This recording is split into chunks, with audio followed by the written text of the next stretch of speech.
ताज्या व महत्त्वाच्या घडामोडी जाणून घेण्यासाठी चॅनलला सबस्क्राईब करा व बेल आयकॉनला क्लिक करा। दिनांक 23 मार्च शहीद दिवस।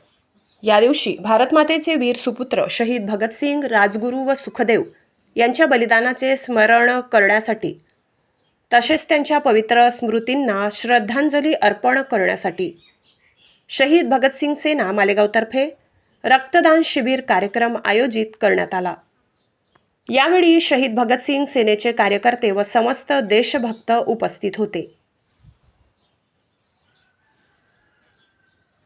वृत्तसंकलन विभाग, गर्जना न्यूज, मालेगाव।